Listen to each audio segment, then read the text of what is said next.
बदले बहुत ही कुशल सारथी हैं अंगराज। अर्जुन को इस प्रकार नहीं रोक पाएंगे आप। अब एक ही उपाय है।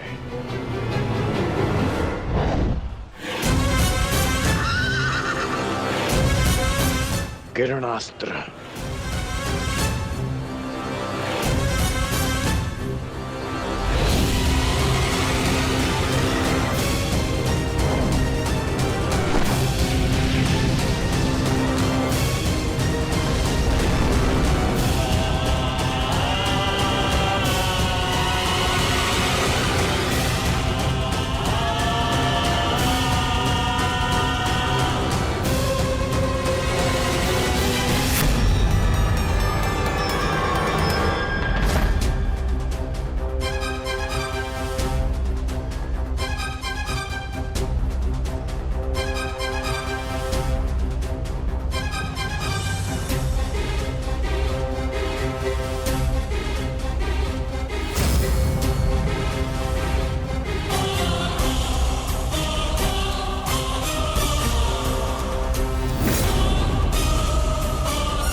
कर्ण वहां है माधव।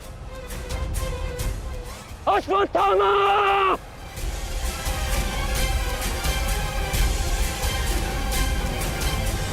सावधान अर्जुन!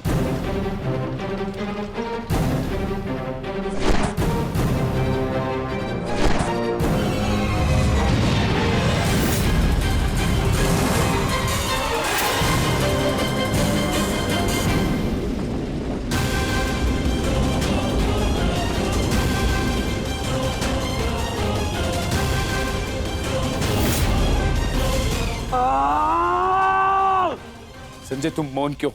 मेरा पुत्र दुर्योधन कहाँ है?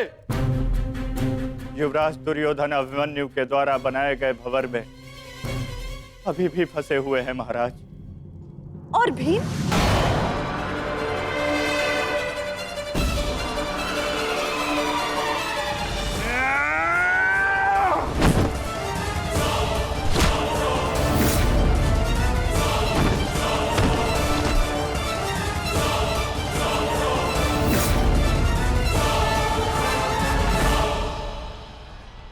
महाबली भीम आपके एक और पुत्र की ओर काल बनकर बढ़ रहे हैं महारानी। संजय, इतनी निष्ठुरता से तुम ये समाचार कैसे दे सकते हो संजय? कैसे? क्षमा चाहता हूं महारानी, किंतु मैं अपने कर्तव्य को पूर्ण कर रहा हूं और मेरा कर्तव्य यह है कि मैं आपको सत्य बताऊं। और सत्य यह है कि आपके पुत्रों का नाश आरंभ हो चुका है।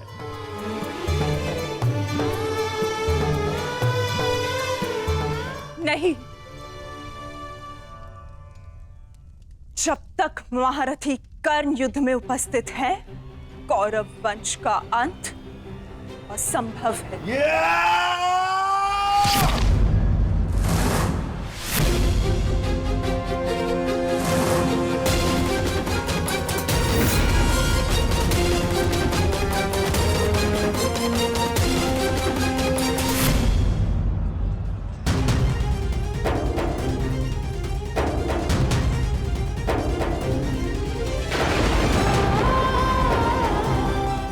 रक्त बह रहा है।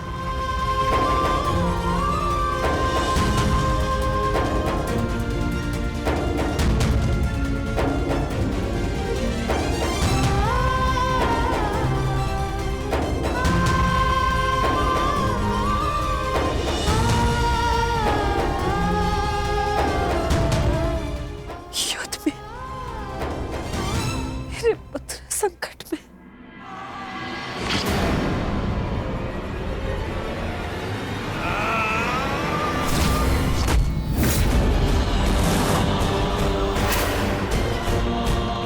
मैं तुम्हें चेतावनी दे रहा हूं कर्ण कि तुम मेरे और कौरव के मध्य मत आओ, क्योंकि तुम मेरा आखेट नहीं, तुम अर्जुन का लक्ष्य हो।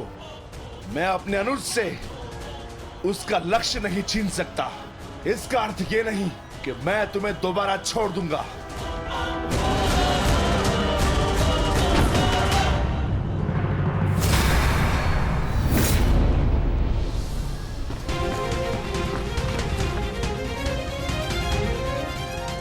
रिकॉर्डर भीम। रक्त। एक क्षण के लिए ऐसा लगा कि ये मेरा रक्त है, परंतु नहीं, ये रक्त तुम्हारा है। रक्त का रंग तो एक ही है हमारा, एक क्षण के लिए ही सही।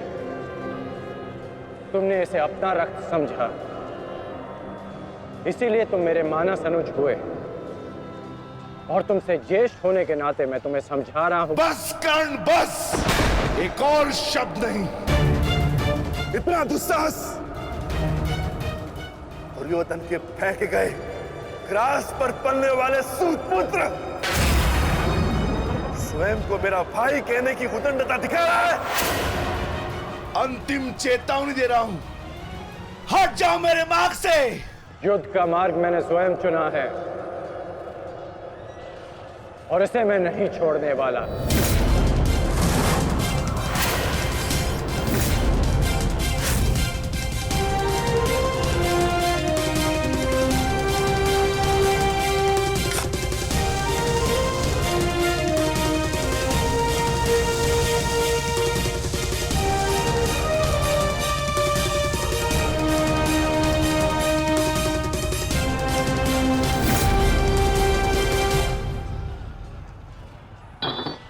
इस रेखा को देख रहे हो भीम?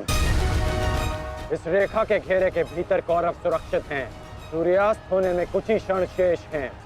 यदि कल भी युद्ध करना चाहते हो तो इस रेखा को मत लांघना। प्रतीत होता है कि तुम्हारी जीवन रेखा आज ही समाप्त होने वाली है कर्ण।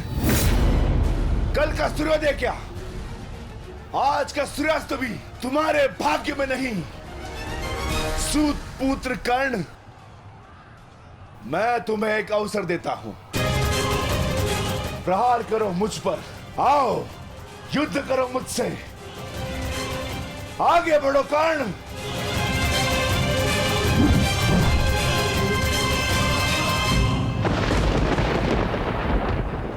मैं वचन देता हूं कि अर्जुन के अतिरिक्त आपके किसी पुत्र का वध नहीं करूंगा मैं।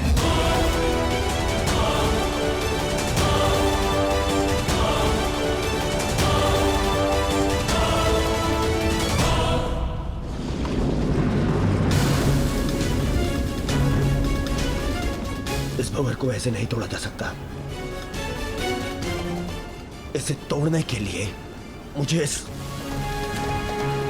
इस भंवर के दिशा के विपरीत दिशा में घूमना होगा ताकि इस भंवर का प्रभाव कम कर सकूं।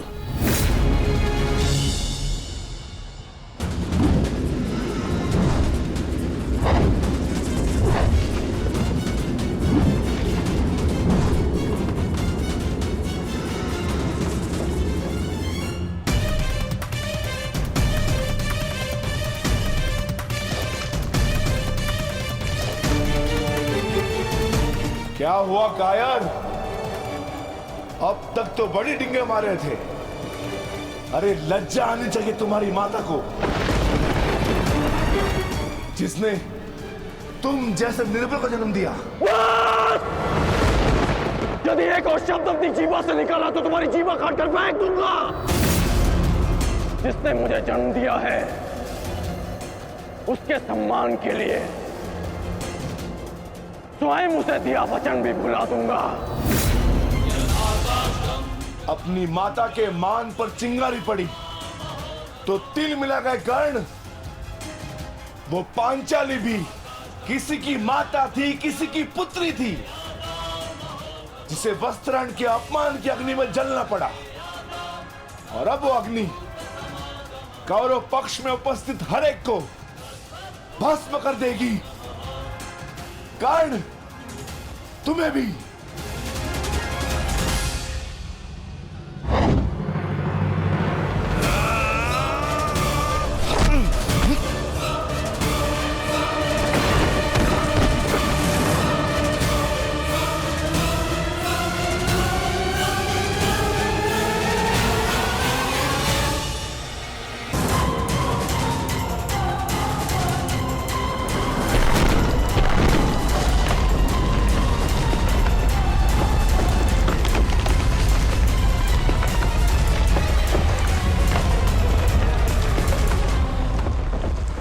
एक महत्वपूर्ण सूचना है कौंते।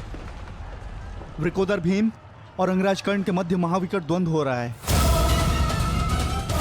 और परिणाम के संकेत शुभ नहीं है।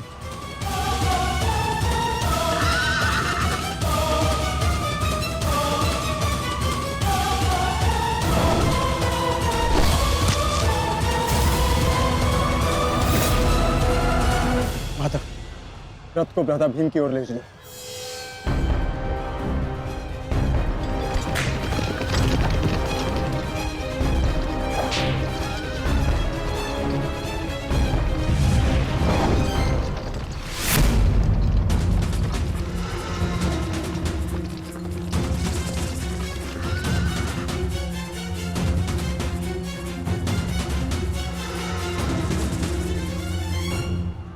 अर्जुन,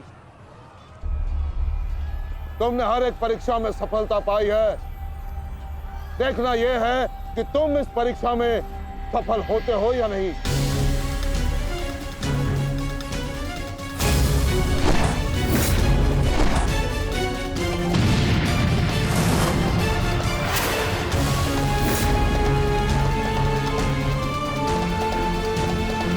धृष्टद्युम्न, रथ अर्जुन की ओर से आचार्य द्रोण का ध्यान हटाओ। सारथी, आगे बढ़ो।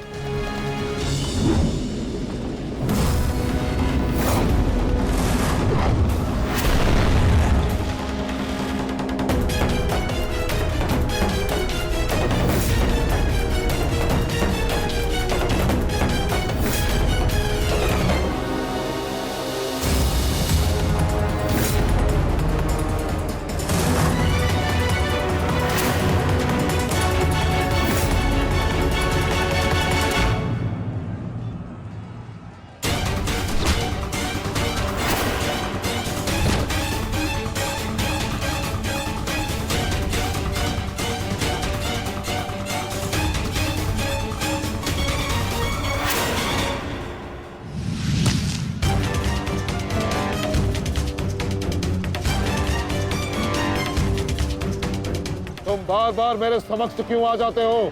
क्योंकि आपके प्रारब्ध में मुझसे द्वंद्व लिखा है आचार्य, अर्जुन से नहीं। हट जाओ मेरे मार्ग से। सावधान।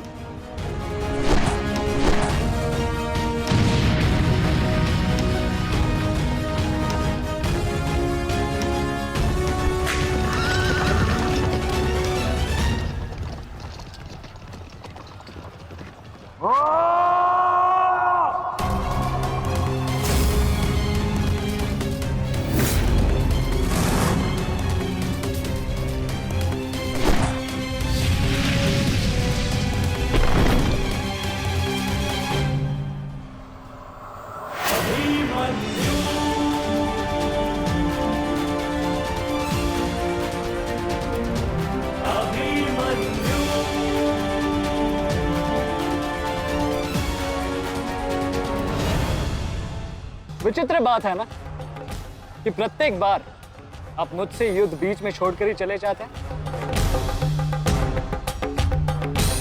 मूर्ख! आज मैं तुम्हें और इस द्वंद्व को समाप्त करके ही जाऊंगा।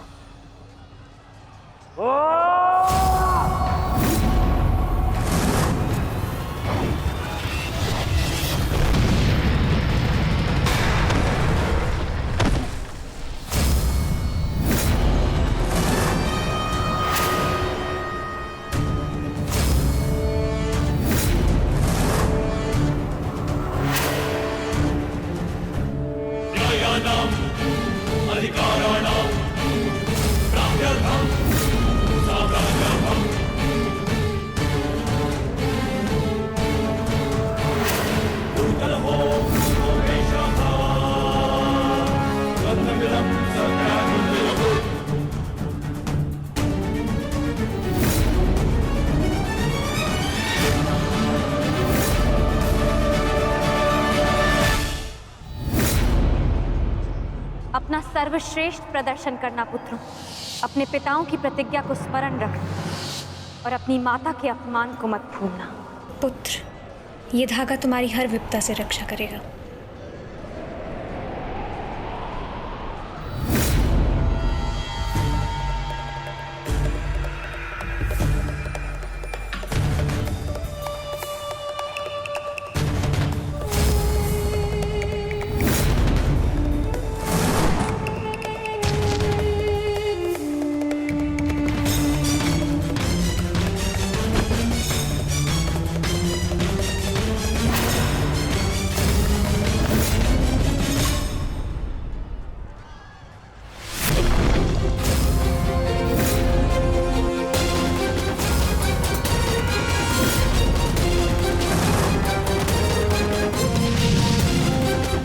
दुर्योधन, इस बालक के साथ बचकाना खेल बंद करो। वहां देखो, कर्ण और भीम के मध्य घातक संग्राम छिड़ा है। इससे अच्छा अवसर कभी नहीं मिलेगा मेरे होने वाले सम्राट। ना, जाओ और इस दुस्साहसी भीम का अंत कर दो। जाओ।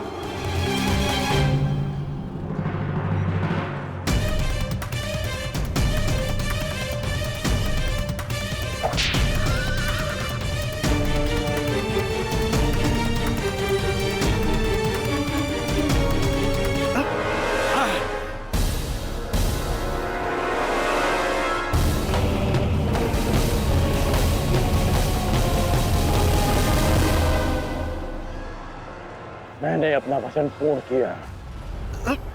तुम ये रेखा पार नहीं कर पाए, आज तुम किसी और कौरव का वध नहीं कर पाओगे। बोलो ना सही, मैं तुम्हारा वध कर दूंगा। उसका अवसर कभी और ढूंढना भी, क्योंकि सूर्यास्त हो चुका है।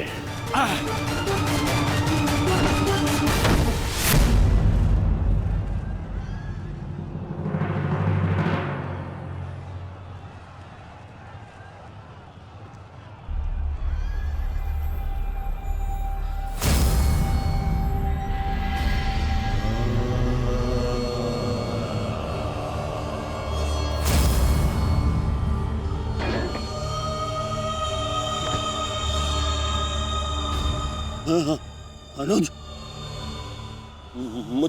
मुझसे बात करो। तुम्हारा चेष्टा है, उत्तर दो से।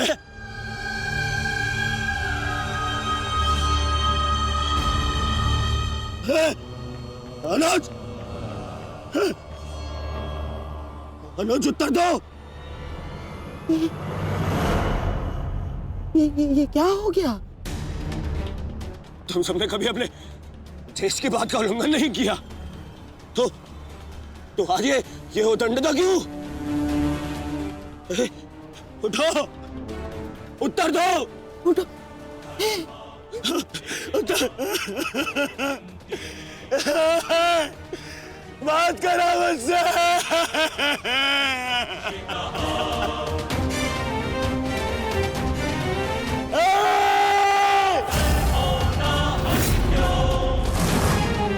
क्या क्या भीम, ये क्या किया तुमने? केवल कहने को ज्येष्ठ भ्राता था मैं पिता से अधिक इन्होंने मुझे सम्मान दिया है। ये चाहते थे कि अपने कंधे पर उठाकर मुझे सम्राट के सिंहासन तक लेके जाएंगे। बस तुमने मुझे विवश कर दिया। मैं इनकी अर्थी को कंधा दूं।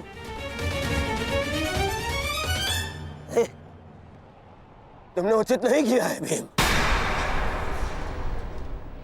उचित नहीं किया। मैं छोड़ूंगा नहीं तुम्हें, उधर मैं नहीं छोड़ूंगा।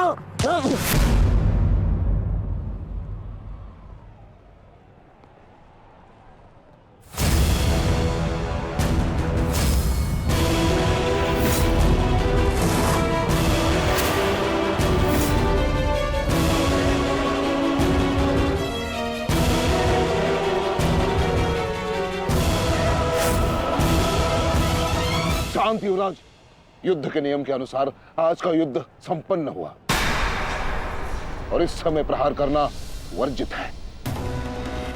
और प्रतिकार करना नहीं आचार्य, प्रतिकार नहीं।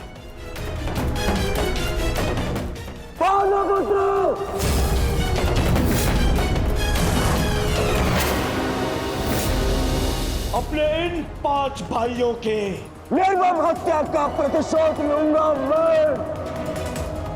किसी एक को भी जीवित नहीं छोड़ूंगा मैं, ये मेरा वचन है। मेरी प्रतिज्ञा मत भूलो दुर्योधन। तो नियति तुम्हारे 5 भाइयों की हुई है, वही नियति तुम्हारे शेष 95 भाइयों की भी होगी। दुर्योधन! मैं इसे नहीं छोड़ूंगा। प्रताप भीम रुक जाइए, ये सही समय नहीं है।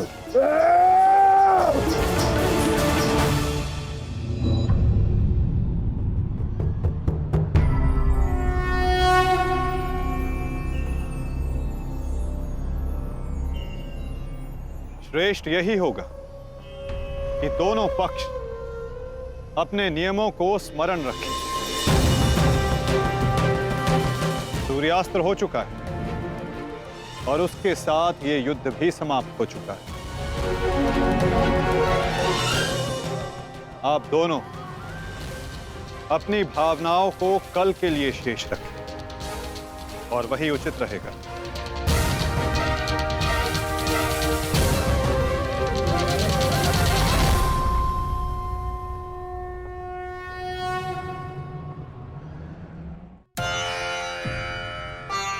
मैं आपको पुनः लौटा रही हूँ महादेव।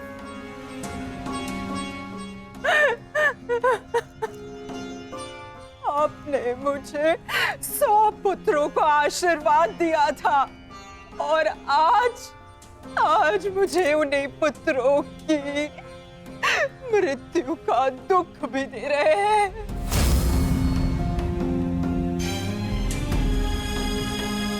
विलाप ना करो गांधारी। युद्ध में मृत्यु होना निश्चित है। कभी स्वयं के पक्ष के योद्धाओं की और कभी विरोधी पक्ष की। ईश्वर को दोष मत दो। ईश्वर का धन्यवाद करो कि तुम्हारे पुत्रों को वीर गति प्राप्त हुई है। आपके मन को समझाने के लिए ये तर्क पर्याप्त हो सकता है आर्य, परंतु मैं क्या करूं? मैं तो एक माता हूं ना। मेरे तप के बदले महादेव ने मुझे ये आशीर्वाद दिया था, तो फिर ये मेरे तप का फल मुझसे कैसे छीन सकते हैं? कैसे आर्य? पूछिए इनसे, इन्होंने ये अनर्थ क्यों होने दिया? जो पहले मुस्कान दी तो फिर बाद में आंखों में अश्रु भर दिए। ऐसे ईश्वर नहीं चाहिए मुझे, नहीं चाहिए। दासी, तुम इस शिवलिंग को इस कक्ष से, इस महल से बाहर कर दो। मुझे नहीं चाहिए कोई प्रभु, कोई मंदिर, किसी चीज की आवश्यकता नहीं है मुझे। तुम्हें जो उचित लगे तुम वो करो गांधारी। मैं वो करूंगा जो मुझे आवश्यक लगता है। रथ सज्ज करो संजय। मैं इसी क्षण कुरुक्षेत्र जाऊंगा।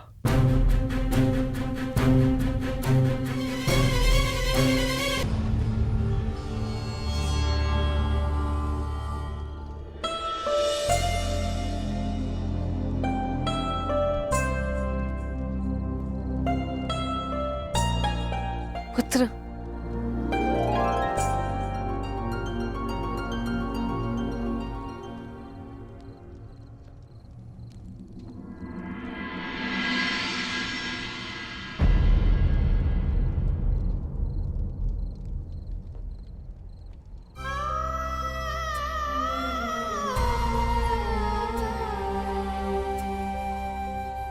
युद्ध में योद्धा को घाव लगना सामान्य बात है।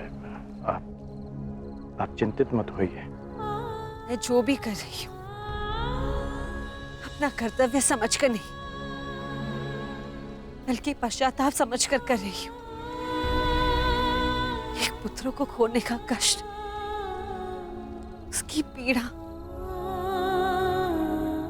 एक माता ही समझ सकती है। मैं भी एक माता हूँ, परंतु दुर्भाग्य से इस अनर्थ को रोकने में सक्षम नहीं हूं,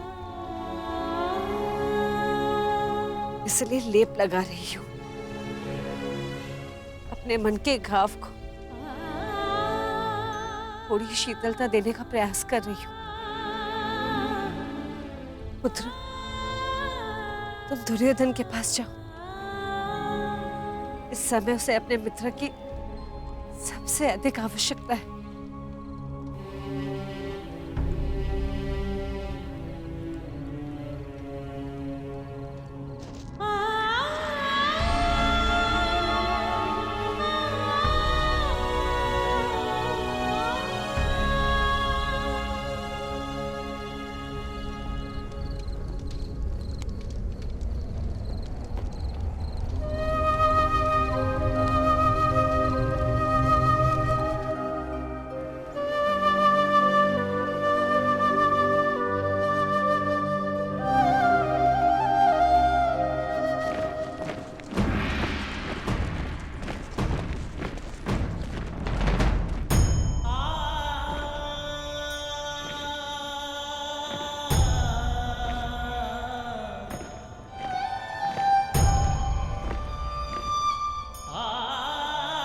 पिताजी,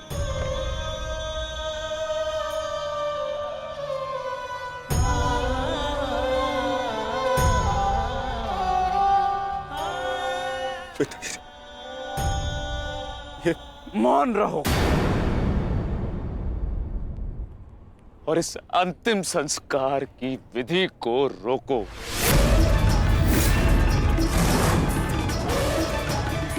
मेरे पुत्रों का अंतिम संस्कार नहीं होगा।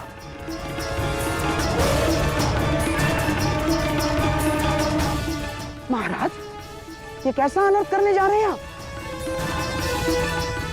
देखिए, इस संसार में आने वाले का और इस संसार से जाने वाले का संस्कार अत्यावश्यक होता है, अन्यथा इनकी आत्माओं को कैसे मुक्ति मिलेगी? क्या कर रहे हैं आप? क्या इस संस्कार से मुझे मेरे पुत्रों को खो देने की पीड़ा से मुक्ति मिल सकती है शकुनी? क्या इस संस्कार से उस दहल पर लगे चिन्ह जो महारानी गांधारी के शरीर पर आज भी है, क्या वो मिट सकते हैं? तुम्हारे लिए वो केवल 5 सैनिक थे, किंतु मेरे लिए वो मेरे अंग, मेरे शरीर, मेरी आत्मा के 5 हिस्से थे, 5 अंश थे। आज मैंने अपनी आत्मा के वो 5 अंश भी खो दिए और इससे अधिक हानि अब मैं सह नहीं सकता। मैं वर्तमान नहीं देख सकता, परंतु भविष्य देखने की क्षमता आ गई है मुझ में। हस्तिनापुर का महाराज होने के नाते ये मेरा निर्णय है कि इस युद्ध को इसी क्षण रोक दिया जाए।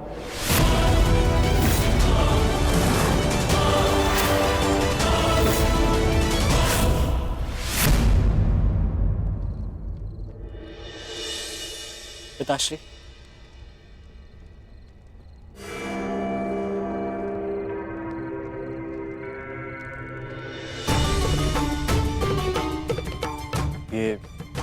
ये किसके लिए?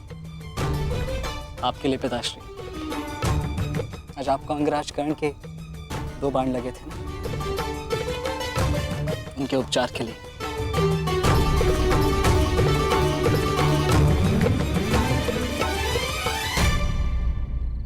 मुझसे अधिक घाव तो तुम्हें लगे हैं पुत्र। मैंने सुना तुम्हारे और दुर्योधन के मध्य हुए द्वंद्व के विषय में।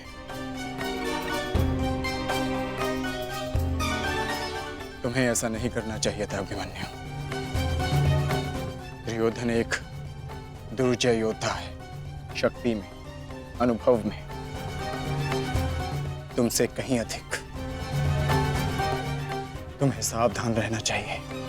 पिताश्री उचित कह रहे हैं आर्य।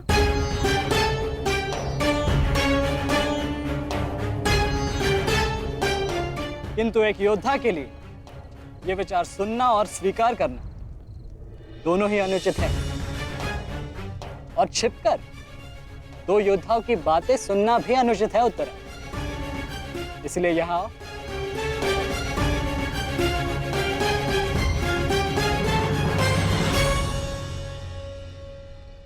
आप ही बताइए पिताश्री, क्या एक पत्नी का अपने पति के लिए चिंता करना अनुचित है? आप कहते हैं तो ये मान जाते हैं, और मैं कहूं तो ये मुझ पे बरस पड़ते हैं।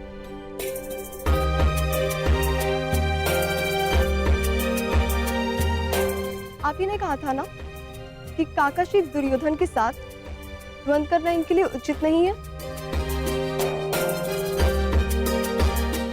प्रभु का धन्यवाद, ये सकुशल युद्ध भूमि से वापस आ गए। अगर कोई अनहोनी हो जाती तो?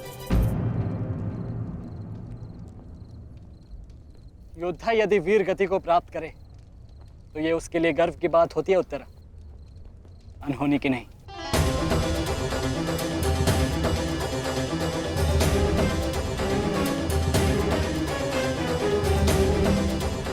मुझे तुम्हारे साहस और कौशल पर गर्व है पुत्र, परंतु उत्तरा का कहना भी अनुचित नहीं है। प्रत्येक पत्नी को अपने पति की चिंता होती है। उत्तरा केवल तुम्हें सुरक्षित देखना चाहती है पुत्र। और मैं हस्तिनापुर के मधान युवराज का अहंकार तोड़ना चाहता हूं पिताश्री। जब भी रणभूमि में मेरी दृष्टि उन पर पड़ती है तो मेरे कानों में माता द्रौपदी की करुण पुकार गूंजने लगती है, और फिर मैं स्वयं को रोक नहीं पाता। तो आप दोनों पूर्णतः निश्चिंत रहिए।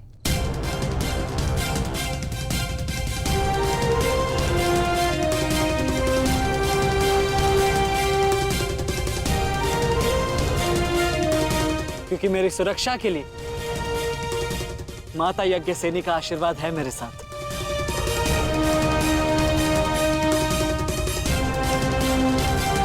और जब तक ये मेरे साथ है मुझे कुछ नहीं हो सकता।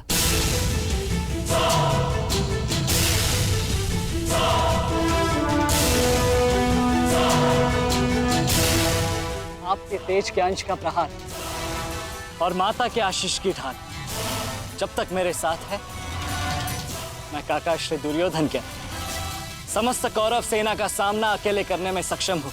मुझे उन पांडवों से अब विजय नहीं चाहिए। अब मुझे उनसे अपने इन भ्राताओं के मृत्यु का प्रतिशोध चाहिए।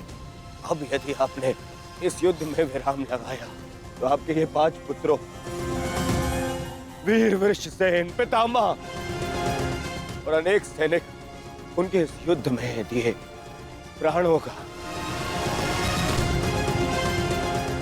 उनके प्रयास सब व्यर्थ चले जाएंगे पिताश्री। ऐसा मत कीजिए पिताश्री। रक्त के बदले रक्त लूंगा मैं।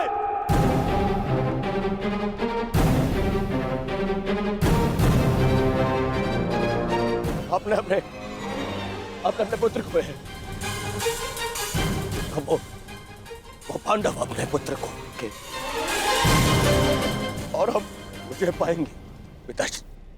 मूर्खतापूर्ण बातें मत करो दुर्योधन। पितामह और अपने भाइयों के परिणाम से आने वाले भयानक भविष्य के संकेत को समझो। तुम्हारे होते हुए, गुरु द्रोण के होते हुए, कर्ण के होते हुए मेरे 5 पुत्रों को निर्दयता से मार दिया गया। पुत्रों को खोकर मैंने युद्ध जीत भी लिया तो भी ये पिता हारा हुआ ही कहलाएगा पुत्र। अब और विनाश मैं नहीं सह सकता। मैं कल ही कुरुक्षेत्र जाकर पांडवों से संधि की याचना करूंगा।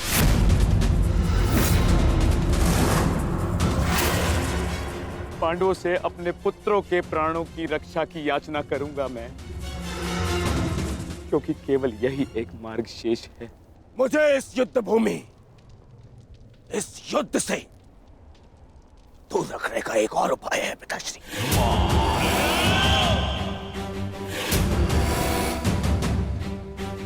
एक और उपाय है।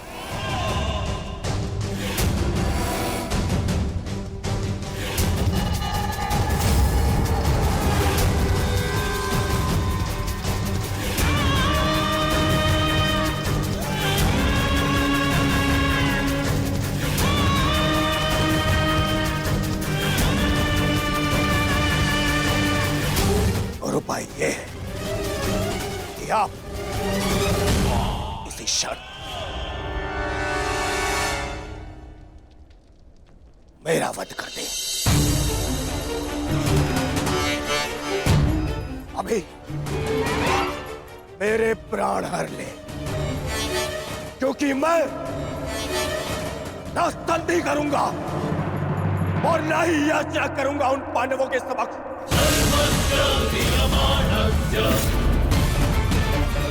उठाइए इस तलवार को और वध कर दीजिए अपने इस एक पुत्र का। अपने इस एक पुत्र का वध करके बचा लीजिए अपने शेष 94 पुत्र। 94 पुत्र।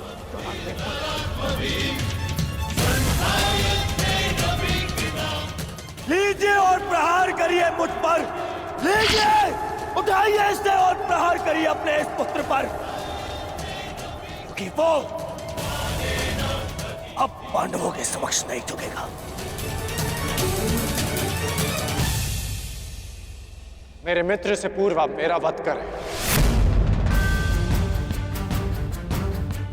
यदि आपको हम पर विश्वास नहीं तो हमें जीवित रहने का कोई अधिकार नहीं। आप मेरा वध करें या हमें एक और अवसर दें। अपने पुत्रों के बलिदान को व्यर्थ मत जाने दीजिए महाराज। युद्ध लड़े बिना पराजय स्वीकारने से तो अच्छा है कि आप अपने हाथों से हमें मृत्यु प्रदान करें। आपने अपने पुत्र के लिए जो स्वप्न देखे हैं, क्या उनपे वो स्वप्न भी सम्मिलित हैं जिनमें वो अपने शत्रुओं के सामने क्षमा याचना करें?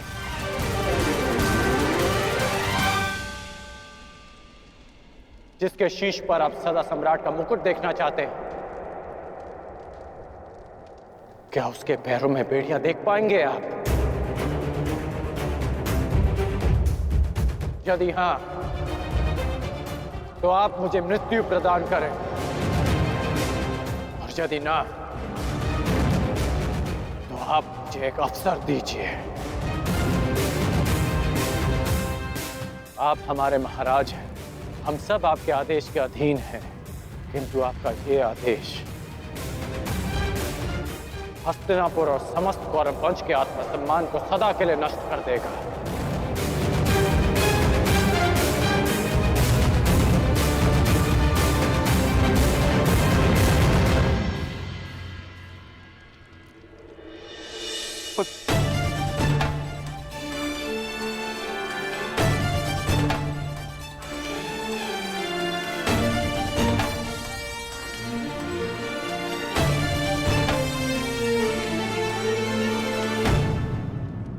मैं क्या करूं पुत्र? एक पिता के लिए अपने पुत्र की अर्थी का बोझ इस जीवन का सबसे बड़ा बोझ होता है पुत्र,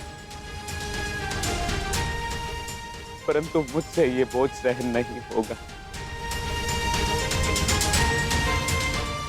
विश्वास कीजिए पिताश्री, अभी बोझ हम नहीं, अब वो पांडव उठाएंगे।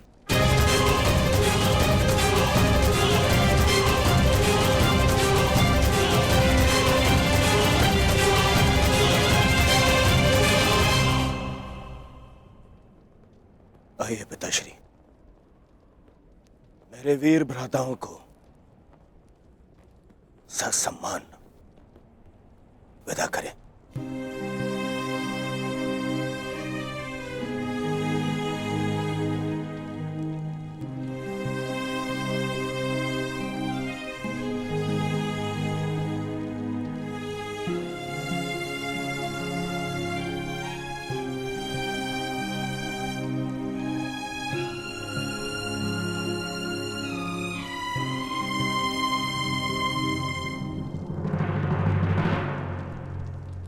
कौन?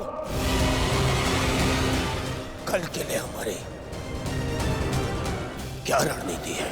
कल की रणनीति तो स्पष्ट है। आज मैंने उन 5 कौरवों का वध किया, कल और 25 का अंत कर दूंगा। मैं आज ही उन 100 कौरवों का वध कर देता, किंतु वो सूत पुत्र कर्ण बीच में ना आया होता। कर्ण की चिंता मुझ पर छोड़ दीजिए भ्राता भीम। आज तो वो द्वंद छोड़कर निकल गए, किंतु कल उसे भागने का अवसर नहीं दूंगा मैं, और कौरवों की सहायता के लिए नहीं जाने दूंगा।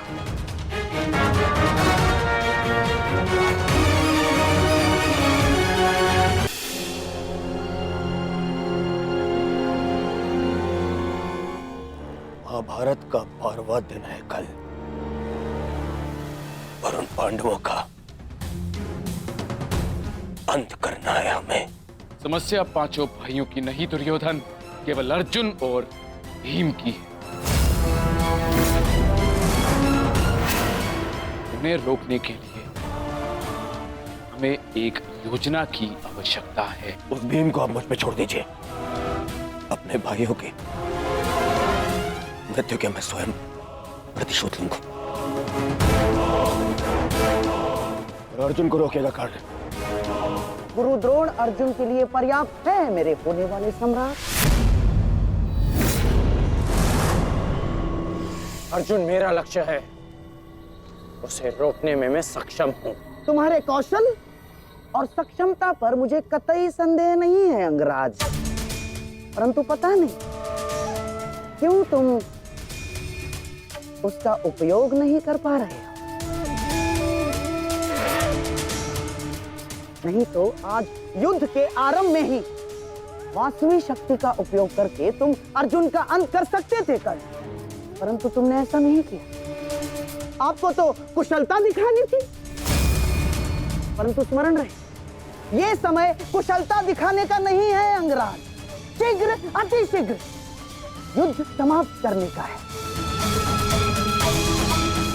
और यदि तुमने आज ऐसा किया होता अंगराज कर्ण, तो आज 5 कौरवों की नहीं 5 पांडवों की चिता जल रही होती। खामोशी! कर्ण को कब कौन सा अस्त्र चलाना है, ये निर्णय उस पर छोड़ दीजिए। आज हम सब ने कर्ण का कौशल देखा है। मेरे अन्य भ्राता आज सुरक्षित है, तो वो कर्ण के कारण। अरे परंतु का समय नहीं है मोहम्मद, और न ही आरोप प्रत्यारोप का।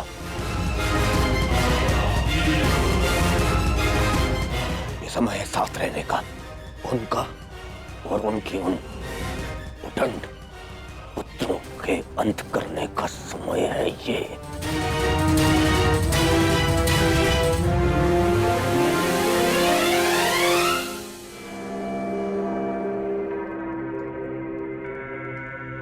क्या हुआ माधव? आप इतने अशांत प्रतीत क्यों हो रहे?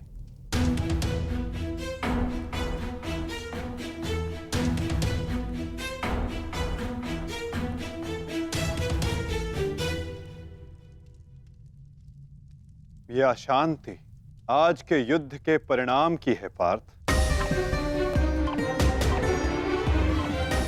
आज युद्ध में दुर्योधन ने अपने 5 अनुजों को खोया, और कल वो युद्ध में इसका प्रतिशोध लेने उतरेगा।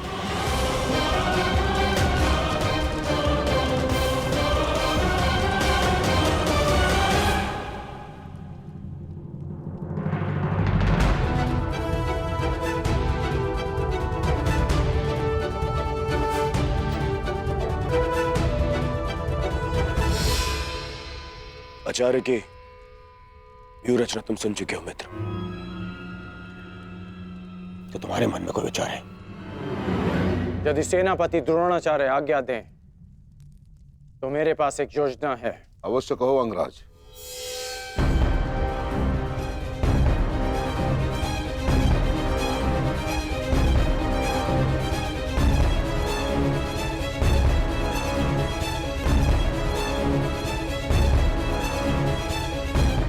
अद्भुत कर्ण, अब उन पांडवों का विनाश निश्चित है।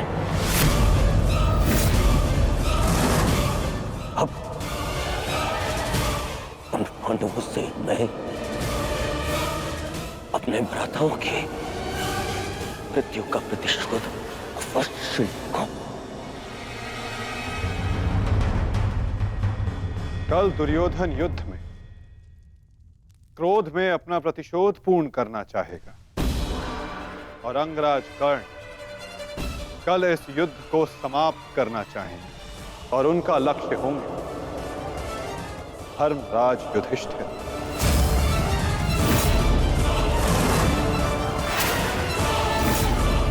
और हम सब का लक्ष्य होगा कौरवों की रणनीति को तोड़ देना।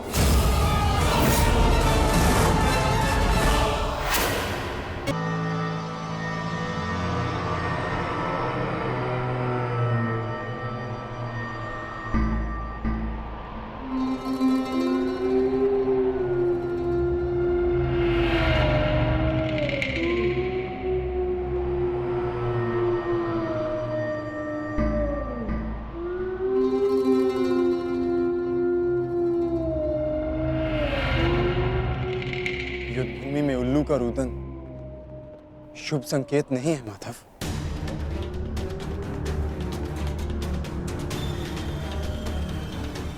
हाँ पार्थ, कदाचित आज का दिन ये युद्ध कठिनाइयों से भरा होने वाला है। आज की परिस्थितियों के लिए सज्ज रहना पार्थ।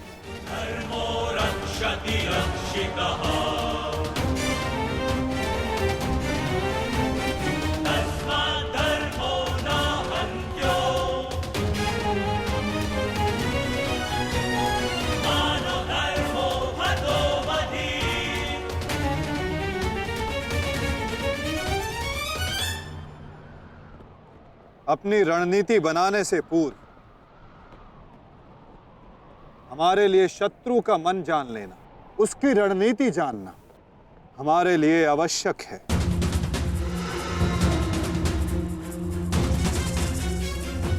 सबको ज्ञात है ना कि आज शत्रु का लक्ष्य क्या होगा? युधिष्ठिर को बंदी बनाना हमारा आज का लक्ष्य होगा।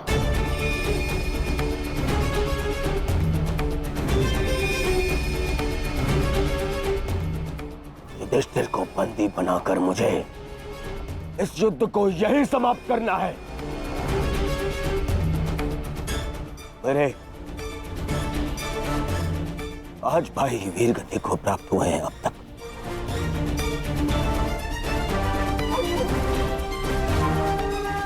श्रद्धांजलि श्रद्धांजलि देनी है मुझे उन्हें।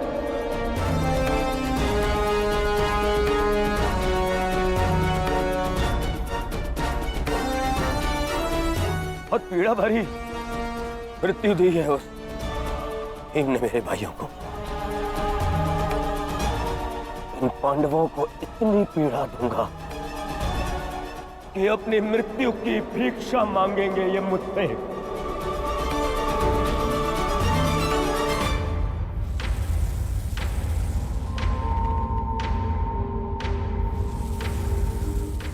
मित्रगण, वचन दो मुझे, आज चाहे जो भी तुम्हारे मार्ग में आ जाए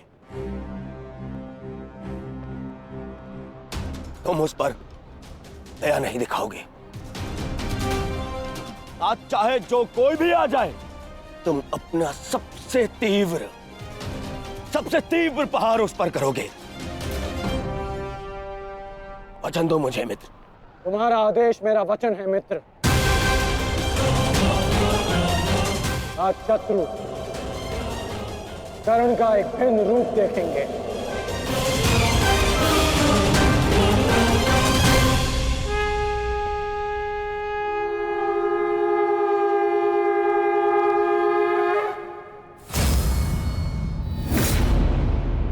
आक्रमण! आक्रमण! आक्रमण! आक्रमण!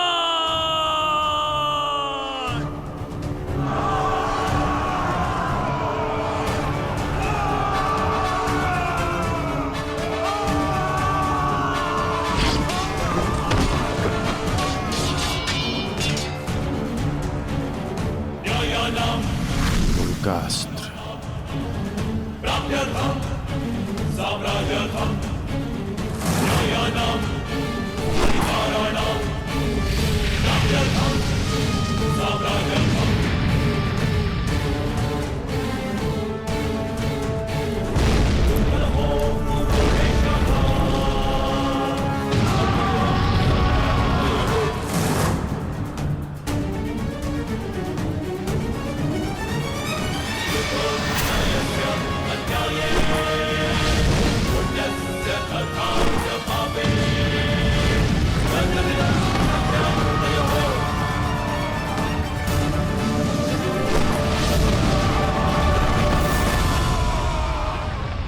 अद्भुत, अद्भुत मित्रगण,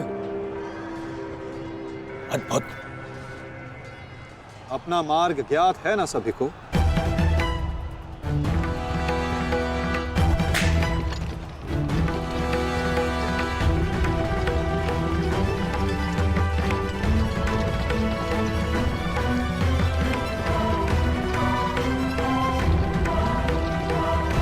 ये क्या कह रहे हो संजय?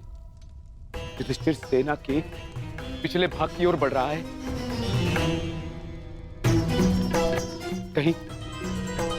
कहीं उसे हमारी रणनीति का भान तो नहीं हो गया? कौरव युधिष्ठिर को बंदी बनाना चाहते हैं? ये तो मुझे ज्ञात नहीं है महाराज, किंतु युवराज दुर्योधन इस बात से बहुत व्याग्र हो रहे हैं।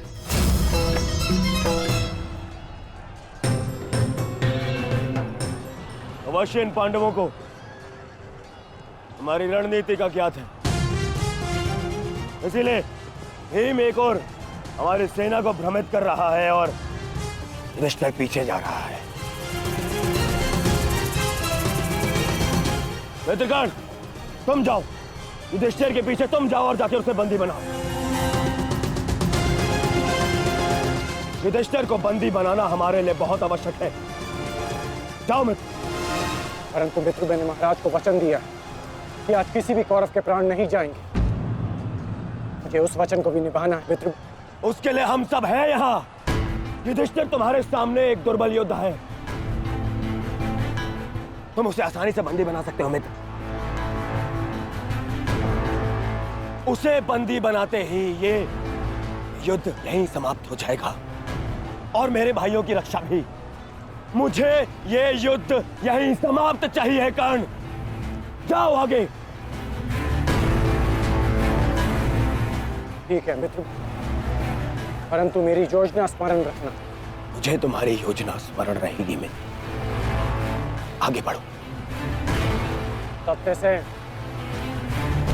युधिष्ठिर के रथ की ओर तीव्र गति से आगे बढ़ो।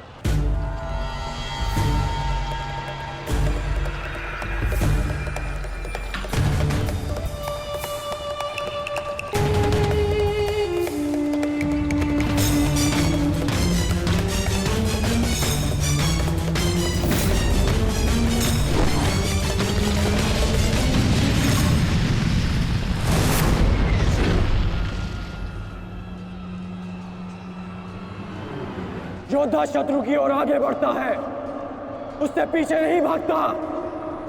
मैं तुम्हें युद्ध का आह्वान देता हूं कौंतेय।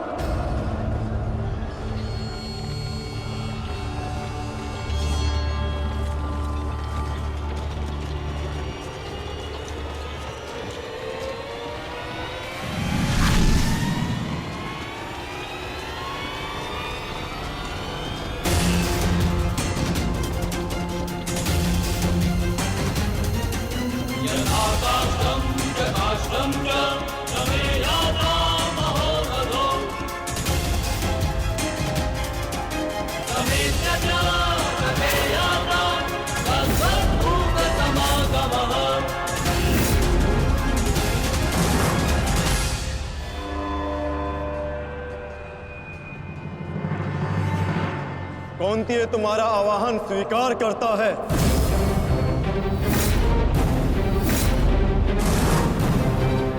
कल आपने मेरे साथ छल किया माधव। नहीं अंगराज, छल नहीं, ये रणनीति है।